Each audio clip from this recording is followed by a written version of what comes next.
Oh, hello. Welcome to Sports Central. It's live and exclusive to Spectrum Television. Well, today is not just an ordinary Tuesday. It's Valentine's Day. Happy Valentine's Day to all of you.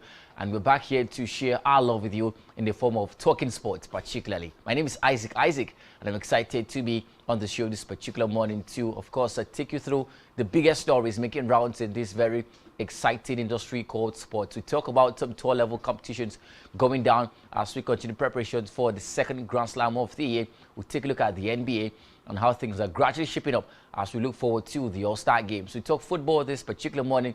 The UEFA Champions League is back later tonight, and boy, am I excited to be hearing that. And also take a look at the Super Falcons of Nigeria and how they're performing ahead of the FIFA Women's World Cup. Well, these and many more will form the crux of the conversation with you this morning. Once again, welcome to the show. Before we get into all of this talk, let's take you through Sports Wrap Up. It's time.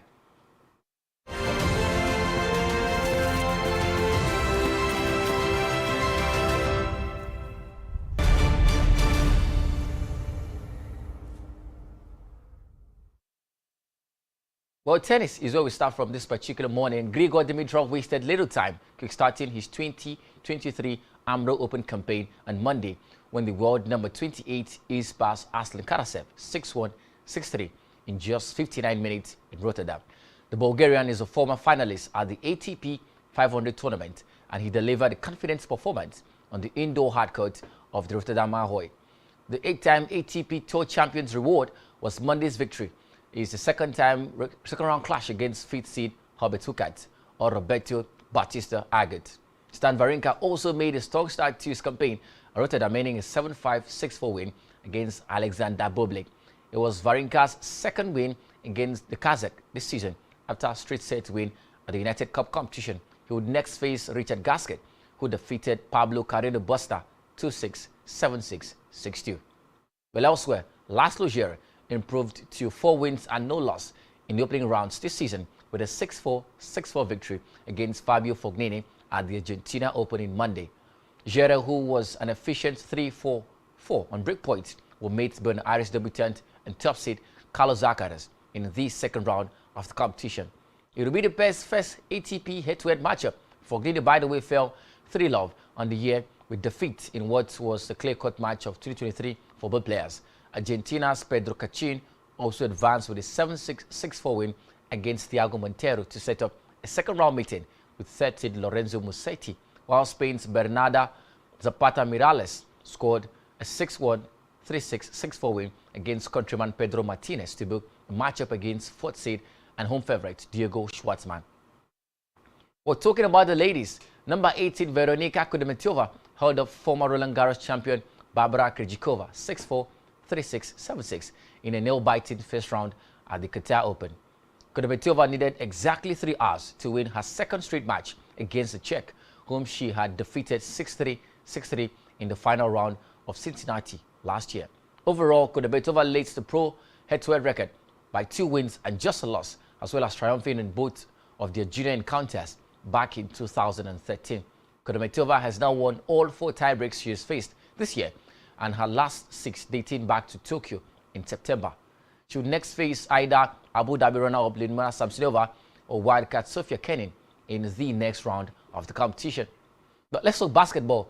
Donovan Mitchell scored 41 points with 5 massive 3-pointers as Cleveland Cavaliers condemned the San Antonio Spurs to a joint franchise record 13th straight defeat. The Cavs won 117-109, led by Mitchell, with Jarrett Allen adding 17 points, 11 rebounds, and 3 blocks, securing their 7th successive victory to improve their record to 38 wins and 22 losses. While the loss leaves San Antonio Spurs with a record of 14 wins and 44 massive losses, with their run of defeats marking their worst since the 1988-89 season. Well, finally, let's talk about the Super Falcons of Nigeria, as we hear that they will take part in an invitational tournament in Turkey in April 2023. The tournament will serve as part of the team's preparatory program ahead of the 2023 FIFA Women's World Cup to be co-hosted by Australia and New Zealand. The Super Falcons are currently in Mexico, where they will be part of the 4-nation invitational competition tagged the Revelation Cup. Costa Rica and Colombia are the 2 other countries that will take part in the competition, which will run from February 15th to February 21st. Randy Wardrum's side will take on host Mexico in the first game competition tomorrow night. The Super Falcons are without a win in their last 5 games, and they will face Australia, Canada, and the Republic of Ireland in Group B at the World Cup. Well, these are the stories we're tracking right now. We'll take a short breather. When we come back, we'll talk a lot more on how Blooded we came during the conversation, and together, we'll do justice to what's in the plate. Please stick around, right back.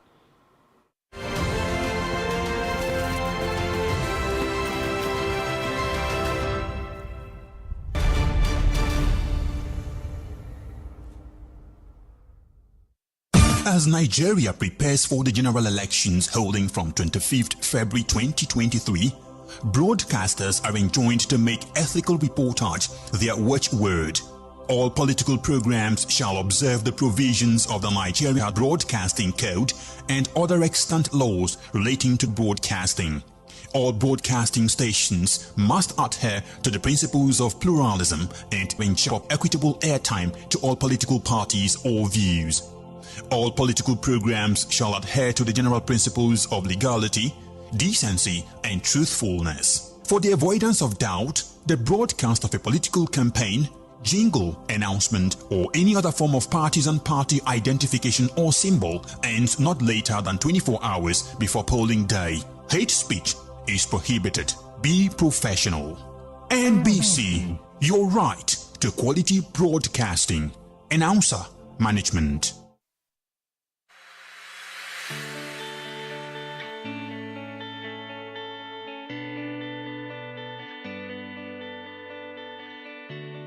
Every day, we bring you up-to-date information on topical issues affecting the common Nigerian. From issues on politics, hello Nigeria, I remain committed. Security,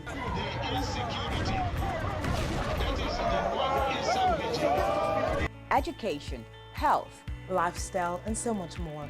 Join Janice Kobum and Uyai Anyeken every weekday from 7 a.m. to 9 a.m. on Rise and Shine Daily, exclusive on Spectrum Television.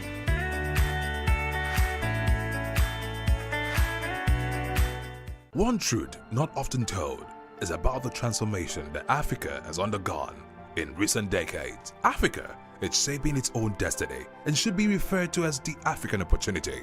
On Spotlight Africa, we paint the African picture the African way, laced with truth, detail, and the color of the African continent. Join Uyai Anyekan every Tuesday and Thursdays at 4:30 p.m. Spotlight Africa, telling the African story.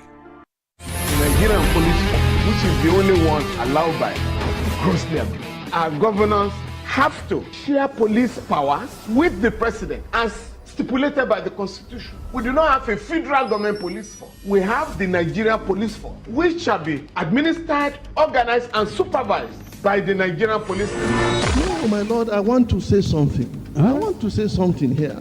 Perhaps it might also enlarge the scope of people who should be invited here for examination. My lord, if we cannot find those who literally murdered Abiola, who are those people who could be said to be the beneficiaries of the death of Abiola? Rogers has linked you with some of the killings he did. He never did. He linked you with the attempted murder of Hebrew. He did not. My lord, the Matters Council is leading the evidence in our matters. Is this an adversary proceeding? It's not, my lord, but you can't be talking about cases which are in court, my lord. Is this an adversary proceeding? It's not, my lord. These cases are in court, my lord. I'm just reminding your lordship.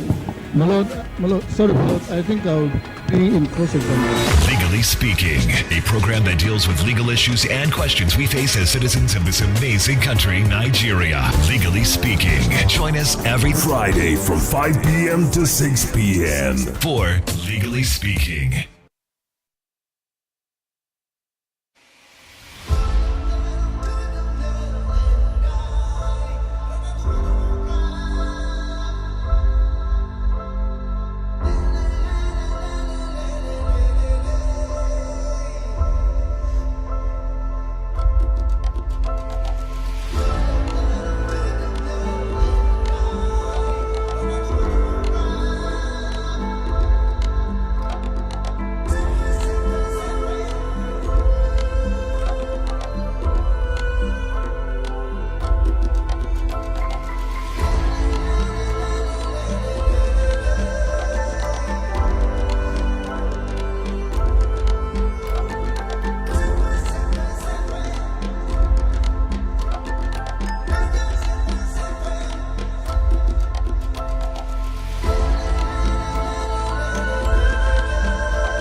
Hello, good morning, and welcome to another exciting day to talk sports. My name is Blyden Ukem, and it's a love day.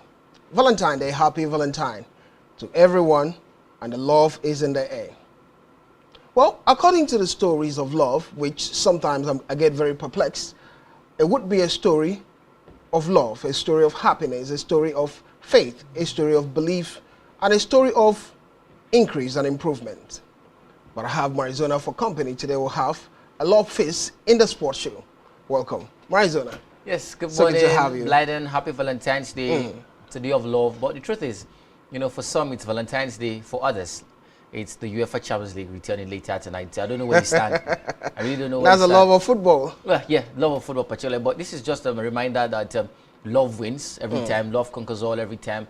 And then if we can promote love, we promote peace from there, we promote joy, promote perseverance and tolerance all across the world. We're seeing what's happening across the world, you know, from Russia to Ukraine to the different, you know, battles and, you know, wranglings across the country. If we can promote, preach love as much as possible, I think we'll be able to reduce all of these things. So today should be, you know, an avenue and a chance to preach love all across, not just sports, but to every single sphere of life. It's good to be back.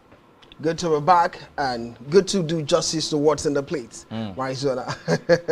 But it was an exciting day to start with tennis and see what the situation was in the world of tennis. Previously, we did talk about the Mubadala Open, but after Mubadala Open, we're moving to another 500 tour level. It had to be the Doha Open, from one Middle East state to the next in Qatar. The Qatar Total Energies Open. The beginning of the story was what happened with Kudermetova, because Kudermetova aged Krejcikova in 3 hours in the Doha Open. Azarenka also had a win, Marizona. Yeah. First outlook of the Doha Open, starting with the likes of Kudermetova yeah. having that win and showing class, and the likes of Azarenka also having a win in the Doha Open. Definitely makes a lot of sense for me, Blyden, looking at the competition, and it promises to be quite exciting because we're going to see some stars perform, from Mega Swiatek to Coco Gauff, who are yet to be in action, you know, later today. But the opener was quite, you know, remarkable for me, quite interesting, as a matter of fact, because we saw Kudermetova getting a 3-hour victory against a former French Open champion in Krejcikova, and it was a very lengthy game, a long game. The span for over 3 sets in that particular one, and that shows you how much of a contest it was. And of course, it was also a chance, you know, for each player, both players, you know, to increase the head-to-head series, because before the game yesterday, it was tied at 1-1, a head-to-head, and then it had to be Kudermetova increasing that cushion to 2 wins and a loss against her opponent in that one. Was a fine encounter, was a fine game if you look at it. Basically, talk about both players who have been coming back from tennis wilderness. Kudermetova at some point was a fine performer, dropped out in form, and she's getting herself back, and it makes a lot of sense. For Krejcikova, well, injuries have not been fair to her over time, but I saw her performance yesterday, and I think it was worthy of note. Well, it was worthy of note, and the good game was also about the top seed player, Azarenka.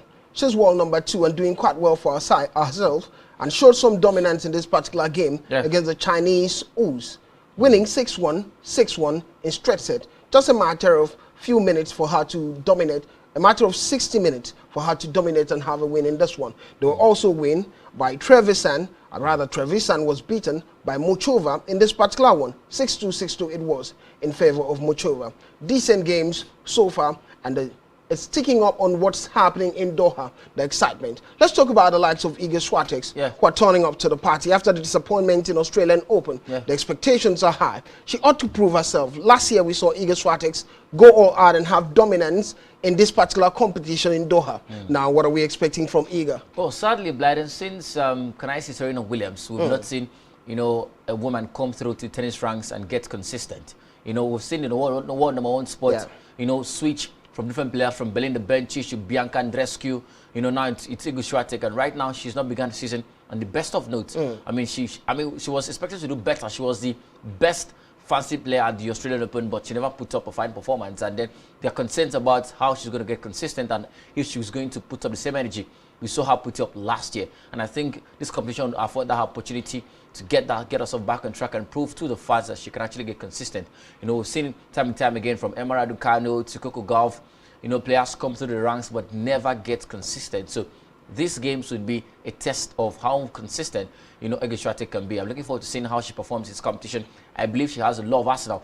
I believe she's got a lot of energy and prowess, you know, to get over the line in this competition. But I think it'll go down to mental fortitude. And then for Coco Gauff, well, quite a sad story for the youngster. She was good last year, was in and around the top 3, top 5 at some point, but little here, little there for her. I'm looking forward to seeing how she gets consistent too in this competition. Well, sadly, for Trevisan, I expected more because she was a key performer last year. She was one of the best performers on tour last year, but lost, to Muchova, who was getting herself back on track. Clearly shows you that there's been a little bit of an upset at the WTA, and I'm looking forward to seeing how these things progress, Blyden. Well, we're expecting the big games to take place in Doha. It's a high-level 500 tour-level competition, always taking up in the Middle East. But there are also other big stories to look out for, especially in the men's game. Let's move to the ATP immediately. It had to be the ABN AMRO Open in Rotterdam, Netherlands. The big guys were turning up to the party, the likes of Dimitrov showing some dominance in this particular game.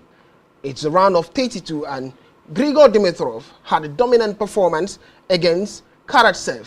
It had to be 6-1, 6-3 in this one, Marizona. Yeah. It took Dimitrov just 58 minutes to get a win in this one. And early start, good momentum for him. What's going forward for him? What's happening to Karatsev? Because Karatsev is seen as Russia's secret weapon. He comes through and he upsets the big guns. That has been his trademark over time. He's getting into tennis. But not the biggest of names you could think of. Not the biggest of names, Blyden, but he's always coming through, especially in games like this. Dimitrov has not been himself for the past couple of months. I was expecting Karatsev, who has been participating in several competitions, to get himself back on track and get this win. But the win was quite one-sided, 6-1, 6-3, and in less than an hour, he was defeated. And I think it speaks a lot about Karatsev and his quality, because experience counts also in these games. Maybe, but Dimitrov quite experienced. Definitely, Blyden. But I think games like this also boils down to energy. How much energy you bring into games like this, and of course, how much enthusiasm and grit you show in games like this. I think that counts too. I think I think it was a bad in the office for the man Grigor Karatsev. I was expecting a lot better from him. But kudos to Grigor Dimitrov, slowly, gradually building those blocks of consistency as much as possible. And he next faces either Robert Tukat or Batista Agut. And I think both players will test his quality and prove his mettle if he's actually back, that he thinks. Let's talk about the next game. If you're surprised by what happened in this particular game with Dimitrov winning, then you should be surprised by Stan Wawrinka having a decent win over Bublik in this one. It was a good performance by Stan Wawrinka, who had 7-6, 6-4 win over Bublik. It took a massive 138 minutes for him to have this win. Decent win for Stan Wawrinka at some point. It was in a tennis wilderness, but came back strong from last year, showed that consistency, had not really been at the highest level after a long-term injury and returning, but beating Bublik, come on. Makes a lot of sense, Blyden, and I think I have to be happy for him. Came back from a torrid foot problem, had foot injuries, last season, and just couldn't help his season. And then he's come back from all of that and starting the season on a fine note. It makes a lot of sense. Bublik is not, one of those marquee names. He's not a big name in tennis. And then, if you compare a younger player, young player. If you compare a fit Wawrinka and Bublik, you definitely agree that Wawrinka gets to win. Well, the question would always be when Wawrinka would ever be fit. Well, that's the thing. He's past his prime. Well, we saw him play this game, Blyden, and he was fit enough to get a win. That shows you quality. Although the game dragged for quite a while, but I think experience counted for the man Wawrinka, and I hope he gets consistent as much as possible, makes these wins and gets his trophy. Yes, he's reaching the twilight of his career because he's over 30, and right now he should be thinking of retiring and all of that, but I think he still has to win a few competitions, a few trophies before he finally says goodbye to tennis. Well, the exciting one had to be what's happening in Argentina. It had to be the Buenos Aires competition, which last year Carlos Alcaraz showed dominance. He's back in Argentina for this competition, and he's the top seed. But early games that took place, round of 32, key feature would be the man Fokini. Had to show some dominance in this one, but it wasn't good enough. Lost to Chachin, they call him Chachin. Decent player rather, who showed some dominance against Montero. But let's look at what happened with Fokini in this one. It was Laszlo Djere who had that dominance, hitting 6-4, 6-4 in this particular game to beat Fokini in this one. Laszlo Djere, last year we saw him in, I think it was Doha, just show some slim hopes of dominance, especially beating top seed Novak Djokovic at the time. Then returning, he's been building his stakes. We saw him perform last year in some of the tours, quite decent player, but starting at Buenos Aires, showing some class in the early round of 32 game. It means a lot for him. I think for Laszlo Djere, he's enjoying a fine start to life in 2023, particularly. I mean, he's not lost a single first-round game in 4 competitions he's played so far this year. He's not won any of them, But of course, he always builds energy from the first round. And I think that makes a lot of sense for me because, you know, when you're playing a Fabio Fognini, who is an Italian who understands what it means to play top-level tennis, you have to be very careful. But he put up a very fine performance against this man, and it was good enough to get this way. And that makes a lot of sense for me. Well, for Laslo Djere, he next faces Carlos Alcaraz. And that's a lot because for Carlos, this will be his first game in 2023. Came back on an injury layoff, particularly couldn't participate at the Australian Open, was expected to do better, but of course his quality is going to be proven later when he takes on Laslo Djere. So I'm looking forward to seeing how both players put up a fine performance. For Carlos, not expecting too much from him, particularly because he's coming back on an... After winning the US Open, it was the same story. Had to go for that risk, came back at a tall level, was beaten. And now he's been on a long spell of injury, returning for the first time this year, and much is expected from the defending champion of the competition. Moving forward, are we expecting any surprise from Carlos Alcaraz, an early defeat or something? Yeah, well, you know what? Early days, because this will be his first competition of the year, and we're in February already. You know, and then you don't expect him to be as fit as people who've been participating in back-to-back competitions. Yeah, he's not had a pre-tournament to the tour. Definitely. For instance, Laslo Djere has played in 4 tour-level competitions before today, right? And all this year. So he's fit. He's match fit and match ready as compared to Alcaraz, who might be match rusty and all of that. So I'm not expecting too much from the man. I want him to get himself acquainted with the energy and the pace of the game. And maybe before the French Open, we can start talking about Carlos Alcaraz putting up a worthy performance. But for right now, I think it's going to be baby steps, building on blocks of consistency first up and getting stability too. Well, exciting stories in the world of tennis with Carlos Alcaraz standing tall to show that dominance and class expected of him. If possible, that gets to happen. But it had to be the likes of Fognini, who had that dominance display early in this game, and the likes of Laslo Djere, who also showed dominance display in the Buenos Aires in Argentina. But enough of talking of tennis and the big stories in the world of tennis. Let's look at the basketball community. It's the NBA, and we're moving to the United States of America. We'll begin the story with what happened with the Atlanta Hawks side.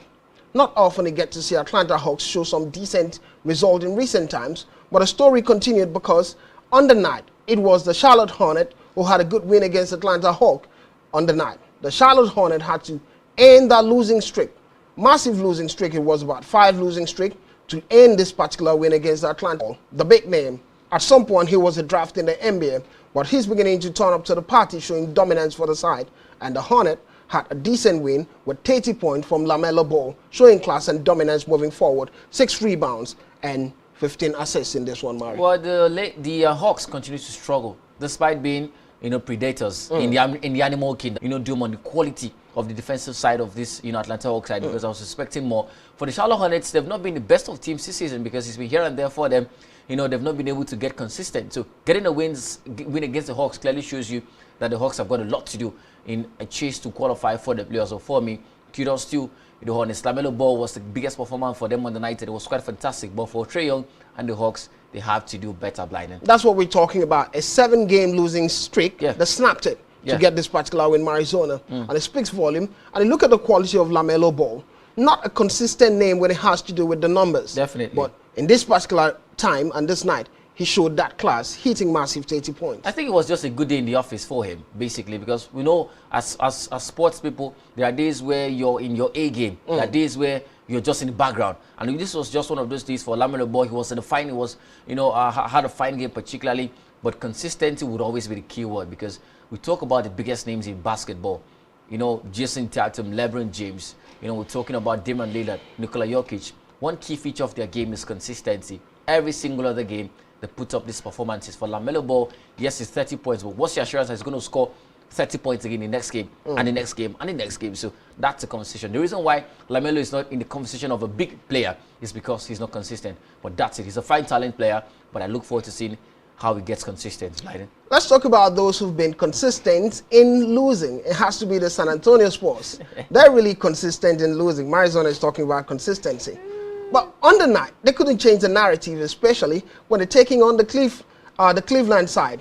Cleveland Cavaliers, decent side, and Mitchell showing that dominance in this game. Donovan Mitchell hitting 41 massive points for the Cleveland side and a decent win against the San Antonio Spurs. And the struggle continues. Well, you have to see a decent player from San Antonio Spurs was Johnson, who had 25 points, but it wasn't enough for Arizona. Yeah. The failures continue for San Antonio Spurs. The difficulties are still consistent for San Antonio Spurs. The wrong form of consistency, the wrong style of consistency, for the Spurs. And that's been their game all season. 13 consecutive losses. It shows you how bad they've been this season. Little wonder they are sitting, in the dead bottom of the table, and it shows you how bad they've been, particularly. But kudos to, Mitchell and the Cavaliers. It was a fantastic performance again for Donovan Mitchell. I think it was around 30 points or thereabouts, for the side, and it shows you quality. He's dragging this Cavaliers team to potential qualification for the playoffs, and that makes a lot of sense for me. He's been a big performer for the side. We remember when he was posting 41, 40, 45 points for his side,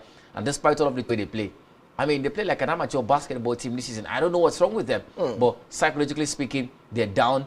Defensively, they're not there. Attacking-wise, they're out of the picture. And that has capped the season for the Spurs this season. Well, like San Antonio Spurs, like Tottenham was. Oh, disappointing outlook from that standpoint. 13 consecutive losses, and it speaks volume about the disadvantage of a team and the weakness within that team. But it wouldn't be enough to talk about some of these big stories without looking at a key feature which has to do with the Brooklyn Nets, Arizona. There have been trade deals, Kyrie Irving moving to the Mavericks, the Dallas Mavericks, and also on the other hand, the big man, Kevin Durant, moving to the Suns. And yesterday you did talk about the opportunities within the young lads who could show class for them, but it's not turning out the way they expected. The likes of Miko Bridges, from the fake Suns came to Brooklyn Nets. Also Cam Johnson, Spencer, exactly. So we get to talk about your Spencer, because the other day really did. My boy. It really did hype Spencer. Yeah, I love the youngster actually. I love the young man. Had 28 points for Brooklyn on the night. But this was a derby, Blyden.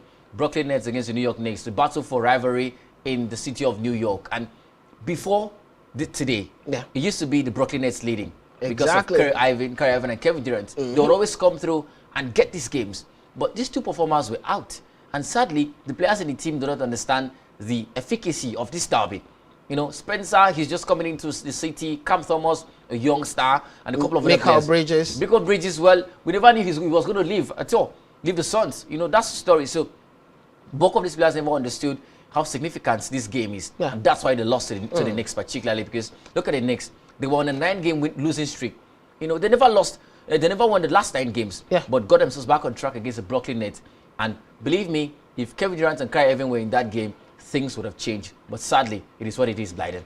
One of the indices within this team has been the importance of where they play from a defensive point of view these days. But they're not having those offensive play anymore that we saw with the likes of Kyrie Irving and the likes of Durant. And that's concerning because when you sell off your superstars, the big name, New York City, particularly Blyden, not just Brooklyn Nets, but New York City. Kyrie Irving and Kevin Durant are one of the biggest names in that city when it comes to basketball, and you sell off 2 of them.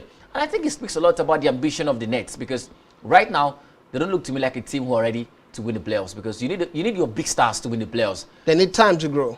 And then you're bringing in stars, players who are quite young, and then naturally I'm thinking if you sell off a big name, you should particularly get a big name back into your side. At least one, if you're selling 2. At least get one. But I mean, we've seen Spencer Dewey wasn't even a key performer, for his side. You're talking about, Cam Johnson. You're talking about Michael Bridges. Not a big name. Michael Bridges is quite decent for the Suns. Michael Bridges is a big name, but not a big pointer for them compared to David Booker and Paul George and Chris Paul. Not the biggest names. That's why they were going 2 for 1. 2 for 1. Definitely, because one player was equivalent to the other 2 coming in. Exactly. That's the story. But sadly for the New York Knicks, for the Nets rather, was. But let's talk about Jalen Brunson. Jalen Brunson in this game had massive 40 points in this particular game. To stand tall, cutting that losing streak they've had, 9-game losing streak, to have a dominant win. Julius Randle, Josh Hart, and of course Jalen Brunson all understand what it means to play against the Brooklyn Nets as a Knicks player. It's a local derby, so they bring their A game. I mean, Josh Hart had 27 points. That's the highest he's had this season. You talk about Julius Randle had 18 points. That's the highest he had this season. So it shows you how much how much intensity they brought into this particular game, and I think they knew that they were going to get a victory against the Brooklyn Nets because you're struggling. So that's the story. Sadly, the Nets and the new players would need time to integrate and get themselves back on track, but time waits for nobody, sadly, Blyden. Well, let's look at one story. It has to be the LA Lakers losing this morning to Trailblazers. The Trailblazers, the Portland side, have been quite dominant, but they have to end their own losing streak against the Lakers, showing that class. But the big man LeBron James wasn't there since breaking the record in the NBA, becoming the highest scorer in the NBA. But it was a night he had to see the likes of Damian Lillard. You realize that they were the best sides to think about, and what performance it was. The Portland side, Arizona, weren't trailing this time. They were blazing. Nice. Nice. Blyden Lillard also wasn't trailing, was blazing too. Exactly. It was good to see, of course, the sore ankle injury particularly, but also some time to rest and recuperate and recover for the next couple of games of the season. But sadly, they didn't perform, and it shows you how key and integral the man LeBron James is for the Lakers side. At 38, once he doesn't play, the team looks toothless, without backbone particularly. And that's the story, for the team. But you think it could have been different if LeBron James played this game? LeBron James is a big game player, right, Blyden? We've seen the Lakers also lose with LeBron James. That's a lot of times. That's a point. 127, 115. Imagine if LeBron James was there, possessed 30 points. That would have been 145 to 27. And they'll win. Well, some other players could have been short-handed too. Well, that's a conversation. But also, this was a chance for Anthony Davis, and the rest of the new players who came into the team to perform. But they fluffed their lines. And that's the story. And maybe it could have been different result for them, the LA Lakers. But you have to give credit to Damian Lillard, hitting massive 40 points. And he's been consistent this season. Talking about the Portland side, the Trailblazers. These days, they're blazing and not trailing. That's where we draw the curtain on NBA this morning, basketball. When we return, we'll be looking at football stories all the way. Don't go anywhere.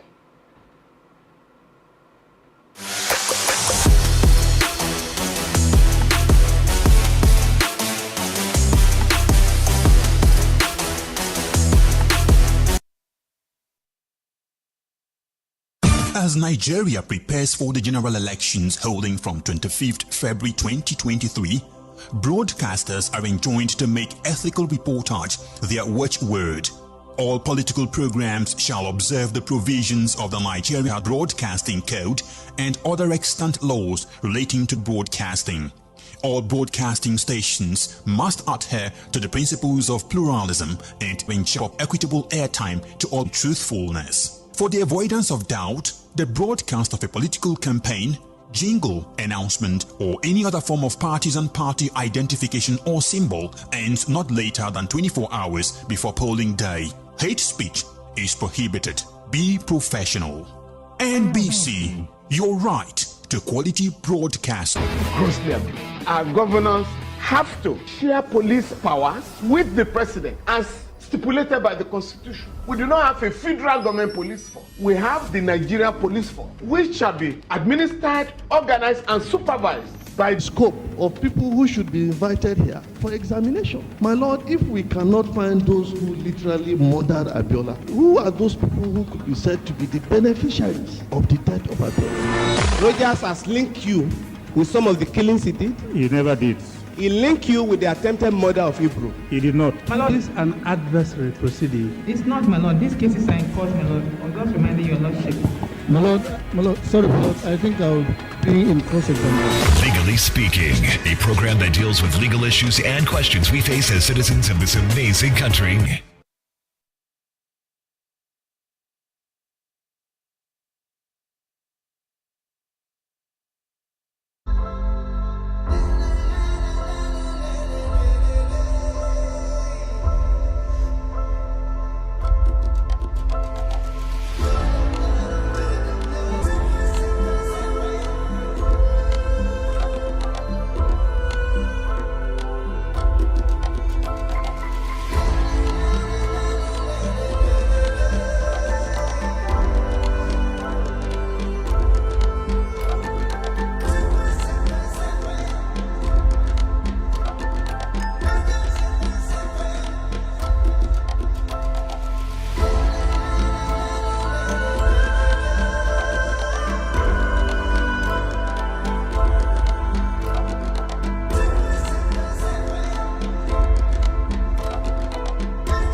welcome back. It's Sports Central. My name is Blyden Kim, and I've been doing and rocking with Marizona here.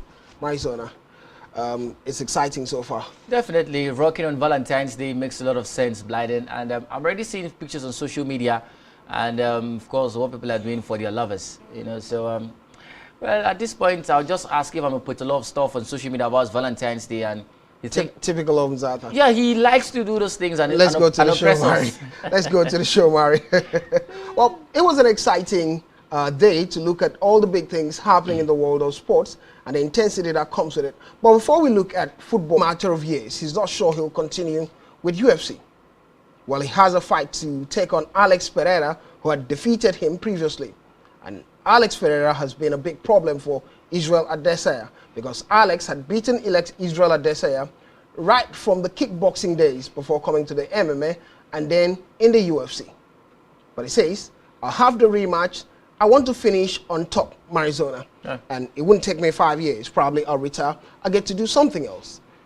The thing is, fighting game, quite a difficult game. Definitely. Good to plan to retire early, isn't it? Yeah, definitely, because, I mean, taking punches and kicks and all of that, but away from all of that, I think, you know, he has a score to settle with Alex Pereira. I mean, one man who's defeated you across 2 different sports 3 times shows you that you're basically under him, so you have to prove a point. That's one. And then secondly, well, the talk of him retiring, well, I'm taking it with a pinch of salt, because we've seen these things happen. Money is a huge factor when it comes to, you know, the fighter's decision to retire. Floyd Mayweather will tell you he's retiring, but every time he comes out of retirement and fights to get money. Same story goes for, you know, Manny Pacquiao and the rest of them. So yes, he wants to retire, but I know that when the money comes calling, he's going to answer the call, you know, for money. But fine fighter, and I hope he gets his title back on track, because there's been talk about his quality, and if he really is the fighter they think he is. I mean, losing to one single man across 2 sports shows you that, I mean, there's a lot you need to do. So April 6th is a day to decide if this man is what everybody thinks he is, Blyden. Well, 5 years to come, he might not be at the level he is now. Yeah.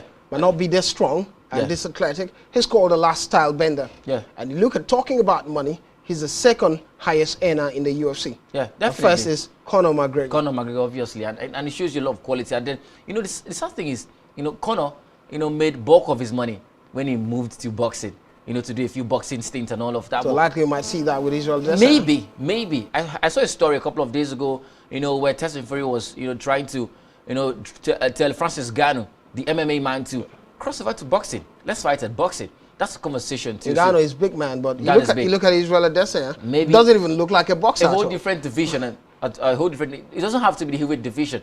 Go to another division and still fight. Can he even box, because he uses the leg more? Well, that's another conversation for another day, particularly Blyden. But for the man, apart from the fact that he's going to retire in 5 years, in 5 years' time, he's not going to be the same age. He's going to be over 30. You know, so and then we know what comes with age. But he has to make sure he gets those titles back on the 6th of April. Well, the Super Falcons are set to have a preparatory tournament towards the World Cup, which will take place in Turkey. The dates are not really out yet, but it makes a lot of sense to realize that these teams are set to play these tournaments in preparation for the World Cup. But Mari, let's talk about the game they'll be taking on, the tournament they'll be participating in Mexico. The Revelation Cup tournament. The Revelation Cup in Mexico. Yeah. They're facing the host, Mexico, Costa Rica, and Colombia. Yeah. Not the biggest of names when it has to do with the major friendly matches they're playing. Definitely. What are we expecting from the Super Falcons? Well, some level of promise as we look forward to the World Cup, because the World Drum and questioning his quality as a coach of the national team side, and that's one. And then secondly, Mexico, Colombia, and Costa Rica are quite decent sides. All 3 teams would also participate in the World Cup, so they're also preparing for the World Cup too, as Nigeria. But Mexico and the other 3 teams have got better record because they've gotten wins convincing. Mexico, Colombia better than the Super Falcons. We'll watch them play, and thankfully all teams will play against each other. So we'll see Nigeria against Mexico, we'll see Nigeria against Colombia, we'll see Nigeria against Costa Rica, and we'll be able to, of course, assess it, which is better. And secondly, they have these tournaments, you know, and then they still fluff their lines at the World Cup. Run the World Drum should be shown the exit door, Blyden. Let me ask you this. Wouldn't it be a disappointment? Wouldn't it be a disappointment if the Falcons don't get to win the Revelation Cup? Well, I'm not looking forward considering the teams in the Revelation Cup. There's no US. Before the WAFCON particularly, nobody thought Morocco would put up the kind of performance they did. You know, but they slowly and silently built consistency, built a team, a formidable force. And we saw what happened, you know, to the Super Falcons against Morocco. That's what. And then you talk about, you know, the likes of Mexico They are the closest to Europe. You know, Costa Rica might be playing in the US, decent country when it has to do with women's football. That's the thing, Blyden. So I think they've got quality. And the point is, I'm not expecting them to win it because I don't even think they will win it. But I'm expecting them to use these games as prep-ups for the World Cup.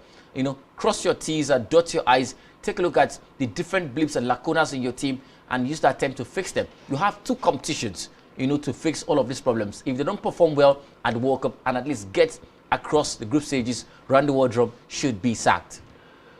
According to Arizona, they're expecting them to beat them. But away from the stories around the Super Falcons, yesterday it was a huge game between Liverpool and Everton, the Merseyside derby. Liverpool, who's not won a game in 4 games, and Mo Salah, who's not scored a sign for Liverpool from PSV.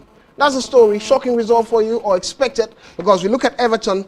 After beating Arsenal, they're playing the Merseyside derby. Yeah. They look like a decent side moving forward. But 2 counter-attacks, and they're slumped. Well, Blyden, here's the thing, Gra. You know, this is just, I told you on Saturday, Blyden, that this is just a fine form. Maybe there's a new coach is around, and of course, everybody wants to play and impress the coach, but how would they perform consistently was the conversation and the game. Liverpool had to win this game to get and retain their bragging rights, and that was the conversation. But holistically, I think it was good in for Liverpool. We saw the drive, you know, the forward thinking. Alexander-Arnold looked good too. Fantastic Robertson player. Good. Fantastic player. Cody Gakpo got to score a goal, and it was good for him because it's been since 1999. Yeah. Everton has not gotten a win at Anfield. At Anfield, yeah. That's another conversation because, yeah. Roberto Firmino returned for them. Diogo Jota too. Exactly. Came back for them, and it so was we're good. looking at a different Liverpool now. Definitely. I hope they get consistent, particularly because you look at where they stand in the table. No hopes for them. 9th with 31.2. Not entirely the best of records for Liverpool, but I knew that Everton had a long way to go. It wasn't about winning Arsenal. It was about winning the next game and the next game. And taking on Tottenham and Paris Saint-Germain taking on Bayern Munich. There have been concerns from different camps. Bad form for Tottenham, AC Milan to bad form. The question would be what the outcome would be. But for Paris Saint-Germain, of injury for Kylian Mbappe and Lionel Messi. But Bayern Munich seem rock solid, ready for this particular game. That's the lineup. But Arizona, what are we expecting? Big games, big tournament especially. Take AC Milan, Tottenham first. Well, AC Milan, Tottenham, a tale of 2 struggling seasons, but it's a Champions League. Form is often thrown out of the window. For Tottenham, here and there for them. And of course, Conte is going to miss the services of some key players. Rodrigo Bentancur is out. Goalkeeper combination, you know, for this Tottenham Hotspur team. But holistically, might be fantastic and a good game holistically for them. Paris Saint-Germain, Bayern Munich. A repeat of the 2020 Champions League final. There's a lot to be expected. This is a new look PSG team from that year, a new look Bayern Munich team from that year too. So there's a lot to be expected, but it's going to be a cracker for me. Who gets it for you? I go for PSG. I like PSG. I want them to win this trophy. So there are concerns from Mbappe, Lionel Messi. Yeah, he could play. He could play. I saw the training sessions yesterday. And Neymar. Bayern Munich has been decent away from home. We'll get to find out when we return. Thank you for watching. It's Sports Central, and this is where we draw the curtain for today's edition. Rizona, thank you for being part of the show. Be good, Blyden. Happy Valentine's Day. Happy Valentine's. Thank you very much. Maybe.